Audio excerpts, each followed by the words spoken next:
ಎಸಿನೋ big fine ಅಲ್ಲಿ ಎರಡನೇ ಸುದ್ದಿ ಯಾವ್ದಪ್ಪ ಅನ್ನೋದನ್ನ ಗಮನಿಸ್ತಾ ಹೋಗೋದಾದ್ರೆ ಒಂದು ಕಡೆ ನಾಯಕತ್ವ ಬದಲಾವಣೆ ವಿಚಾರಕ್ಕೆ ಸಂಬಂಧಪಟ್ಟಂತೆ ಚರ್ಚೆ ಜೋರಾಗಿ ನಡೀತಾ ಇದೆ. ಇದೆಲ್ಲದರ ನಡುವೆ ಈಗ ಭಗವದ್ಗೀತೆ ವಾರ್ ಆರಂಭ ಆಗಿದೆ. ಹೌದು, ಸಿಎಂ ಸಿದ್ದರಾಮಯ್ಯನವರು ಮತ್ತು ಕೇಂದ್ರ ಸಚಿವ ಎಚ್.ಡಿ. ಕುಮಾರಸ್ವಾಮಿ ಅವರ ನಡುವೆ ಭಗವದ್ಗೀತೆ ವಾರ್ ಆರಂಭ ಆಗಿದೆ.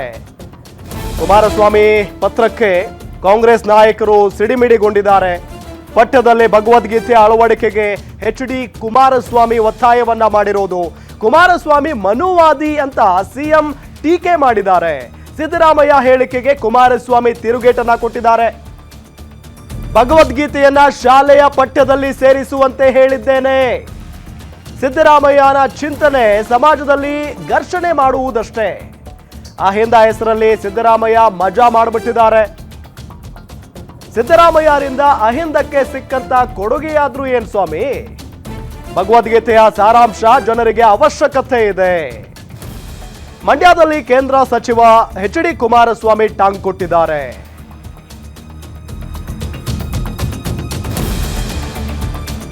ನೋಡಿ, ಇದೇ ವಿಚಾರಕ್ಕೆ ಸಂಬಂಧಪಟ್ಟಂತೆ ಸಿದ್ದರಾಮಯ್ಯನವರು ಮಾತಾಡಿದ್ದಾರೆ. ಸಿದ್ದರಾಮಯ್ಯನವರು ಆದ ನಂತರ ಅವರಿಗೆ ಟಕ್ಕರ್ ಕೊಟ್ಟಿರೋದು ಕುಮಾರಸ್ವಾಮಿ ಅವರು. ಇಬ್ರು ಏನೆಲ್ಲ ಮಾತನಾಡಿದ್ದಾರೆ, ಜೊತೆಗೆ ಕೆಲವೊಂದಿಷ್ಟು ಜನ ಸಚಿವರುಗಳು ಕೂಡ ಹೇಳಿಕೆಯನ್ನ ಕೊಟ್ಟಿದ್ದಾರೆ. ನೋಡೋಣ ಬನ್ನಿ. ಕುಮಾರಸ್ವಾಮಿ ಅವರು ಕೂಡ ಬಿಜೆಪಿ ಜೊತೆ ಸೇರ್ಕೊಂಡು ಚುನಾವಣೆ ಮಾಡಿದ ಮೇಲೆ ಈಗ ಅವರು ಮನುವಾದಿಗಳಾಗ್ಬಿಟ್ಟಿದ್ದಾರೆ. ಕುಮಾರಸ್ವಾಮಿ ಅವರು ಕೂಡ ಬಿಜೆಪಿ ಜೊತೆ ಸೇರ್ಕೊಂಡು ಚುನಾವಣೆ ಮಾಡಿದ ಮೇಲೆ ಈಗ ಅವರು ಮನುವಾದಿಗಳಾಗ್ಬಿಟ್ಟಿದ್ದಾರೆ. ಕುಮಾರಸ್ವಾಮಿ ಅವ್ರಿಗೆ ಏನ್ ಮನಸ್ಸಿಗೆ ಬಂದಿದೆ ಅದನ್ನು ಬರೆದಿದ್ದಾರೆ. ಅವರ ಅನಿಸಿಕೆಯನ್ನ ಸರ್ಕಾರಕ್ಕೆ ತಿಳಿಸಿದ್ದಾರೆ. ಅದು ಅವ್ರಿಗೆ ಬಿಟ್ಟಿದ್ದಲ್ಲ, ಕೇಂದ್ರ ಸರ್ಕಾರಕ್ಕೆ ಬಿಟ್ಟಿರ್ತಕ್ಕಂಥದ್ದು. ಅವ್ರಿಗೆ ಏನ್ ಮನಸ್ಸಿಗೆ ಬಂದಿದೆ ಅದನ್ನು ಬರೆದಿದ್ದಾರೆ. ಅವರ ಅನಿಸಿಕೆಯನ್ನ ಸರ್ಕಾರಕ್ಕೆ ತಿಳಿಸಿದ್ದಾರೆ. ಅದು ಅವ್ರಿಗೆ ಬಿಟ್ಟಿದ್ದಲ್ಲ, ಕೇಂದ್ರ ಸರ್ಕಾರಕ್ಕೆ. ಬರೀತಾರ್ರಿ, ಈಗೆಲ್ಲ ಮಾಡ್ತಾ ಇದ್ರೆ ಅವ್ರು ಮುಖ್ಯಮಂತ್ರಿ ಇದ್ದಾಗ ಮಾಡ್ಬೋದಾಗಿತ್ತಲ್ಲ. ಅವಾಗೇ ಮಾಡ್ಬೋದಾಗಿತ್ತಲ್ರಿ. ಭಗವದ್ಗೀತಾನೂ ಹೊಸದಲ್ಲ, ಅವರು ರಾಜಕಾರಣಕ್ಕೆ ಹೊಸದಲ್ಲ. ಅವರೇ ಒಂದು ದೊಡ್ಡ ಎಡಿಟೋರಿಯಲ್ ಬರೆದಿದ್ರು. ಅವ್ರು ಏನೇನು ಬರ್ದಿರೋ ಅದಕ್ಕೆಲ್ಲ ಒಪ್ತೀನಿ ನಾನು. ಬರೀತಾರ್ರಿ, ಈಗೆಲ್ಲ ಮಾಡ್ತಾ ಇದ್ರೆ ಅವ್ರು ಮುಖ್ಯಮಂತ್ರಿ ಇದ್ದಾಗ ಮಾಡ್ಬೋದಾಗಿತ್ತಲ್ಲ. ಅವಾಗೇ ಮಾಡ್ಬೋದಾಗಿತ್ತಲ್ರಿ. ಭಗವದ್ಗೀತಾನೂ ಹೊಸದಲ್ಲ, ಅವರು ರಾಜಕಾರಣಕ್ಕೆ ಹೊಸದಲ್ಲ. ಅವರೇ ಒಂದು ದೊಡ್ಡ ಎಡಿಟೋರಿಯಲ್ ಬರೆದಿದ್ರು. ಅವ್ರು ಏನೇನು ಬರ್ದಿರೋ ಅದಕ್ಕೆಲ್ಲ ಒಪ್ತೀನಿ ನಾನು. ನೋಡಿ, ಗಮನಿಸ್ತಾ ಇದ್ದೀವಿ ಕುಮಾರಸ್ವಾಮಿ ಅವರು ಕೊಟ್ಟಂತ ಹೇಳಿಕೆ ಅಥವಾ ಕುಮಾರಸ್ವಾಮಿ ಅವರು ಕೇಂದ್ರ ಸರ್ಕಾರಕ್ಕೆ ಒತ್ತಾಯ ಮಾಡಿರೋದಿದೆಯಲ್ಲ, ಅಥವಾ ಪತ್ರವನ್ನ ಬರೆದಿರೋದಿದೆಯಲ್ಲ, ಇದರ ವಿರುದ್ಧವಾಗಿ ಈಗ ಕಾಂಗ್ರೆಸ್ನ ಘಟಾನುಘಟಿ ನಾಯಕರೇ ಪ್ರತಿಕ್ರಿಯೆ ಕೊಡ್ತಾ ಇದ್ದಾರೆ ಮತ್ತು ವ್ಯಂಗ್ಯ ಮಾಡ್ತಾ ಇದ್ದಾರೆ. ಬಹಳ ಇಂಟ್ರೆಸ್ಟಿಂಗ್ಲಿ ನಾವು ಏನು ಸಿದ್ದರಾಮಯ್ಯನವರಾಗಿರ್ಬೋದು, ಅದಾದ ನಂತರ ಪರಮೇಶ್ವರ್ ಅವರಾಗಿರ್ಬೋದು, ಬಹಳ ಪ್ರಮುಖವಾಗಿ ಪ್ರಿಯಾಂಕ್ ಖರ್ಗೆ ಅವರ ಹೇಳಿಕೆಯನ್ನು ನಾವು ಗಮನಿಸಿದ್ವಿ. ಅವರು ಕೂಡ ಮುಖ್ಯಮಂತ್ರಿ ಆಗಿದ್ರಲ್ಲ, ಆ ಸಂದರ್ಭದಲ್ಲಿ ಈ ಯೋಚನೆ ಬರಲಿಲ್ವಾ? ಈ ಯೋಚನೆ ಆಗ ಬಂದಿದ್ರೆ ಸರಿಯಾಗಿರ್ತಿತ್ತಲ್ವಾ ಅನ್ನೋ ನಿಟ್ಟಿನಲ್ಲಿ ಹೇಳಿಕೆಯನ್ನು ಕೊಟ್ಟಿರೋದು. ಜೊತೆಗೆ ಈಗ ಈ ವಿಚಾರ ಬಂದಿರೋದ್ರಿಂದ ಸಿಎಂ ಸಿದ್ದರಾಮಯ್ಯನವರು ಹೇಳ್ತಾ ಇದ್ದಾರೆ, ಬಿಜೆಪಿ ಕಡೆ ಸೇರ್ಬಿಟ್ಟಿದ್ದಾರೆ ಸಂಪೂರ್ಣವಾಗಿ, JDS ಅಂತೂ ವಿಲೀನ ಆಗಿ ಹೋಗ್ಬಿಟ್ಟಿದೆ.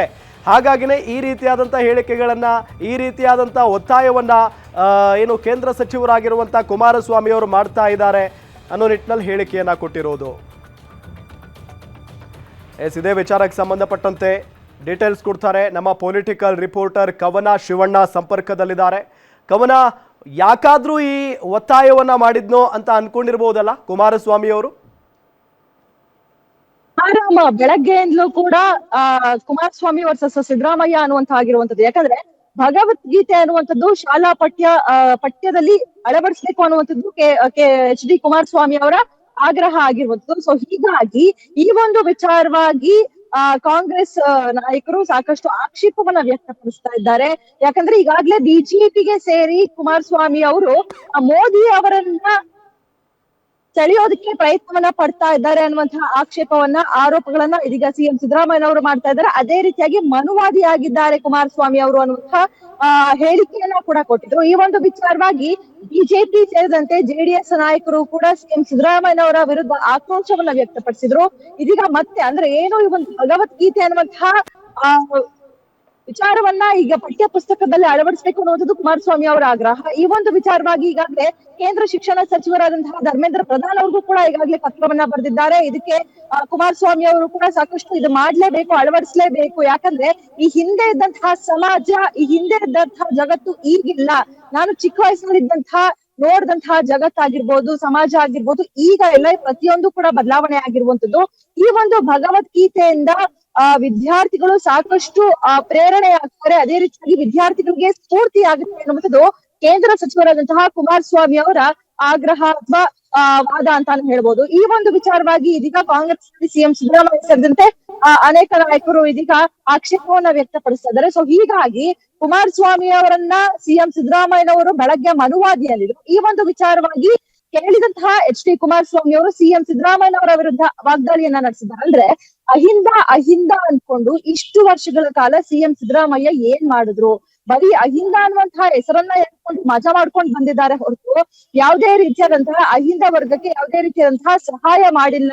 ಸೊ ಹೀಗಾಗಿ ಈಗ ಈ ಒಂದು ಭಗವದ್ಗೀತೆಯನ್ನ ಅಳವಡಿಸಬೇಕು. ಸಮಾಜ ಒಯ್ಯೋದೇ ಸಿದ್ದರಾಮಯ್ಯನವರ ಕೆಲಸ ಆಗಿರಬಾರ್ದು. ಅದೇ ರೀತಿಯಾಗಿ ಈ ಒಂದು ಭಗವದ್ಗೀತೆಯಲ್ಲಿ ಸಂಬಂಧಿಕರ ಜೊತೆ ರಕ್ತದೋಕುಳಿ ಮಾಡಬಾರ್ದು ಅನ್ನುವಂತಹ ಸಂದೇಶ ಇದೆ. ಈ ಒಂದು ಸಂದೇಶ ಎಲ್ರಿಗೂ ಕೂಡ ಗೊತ್ತಾಗ್ಬೇಕು. ಯಾಕಂದ್ರೆ ಈಗ ಆಗ್ತಾ ಇರುವಂತಹ ಬೆಳವಣಿಗೆಗಳನ್ನ ನಾವು ನೋಡ್ತಾ ಇದ್ರೆ. ಓಕೆ ಕವನ, ಥ್ಯಾಂಕ್ ಯು ತಮ್ಮೆಲ್ಲ ಮಾಹಿತಿಗಾಗಿ.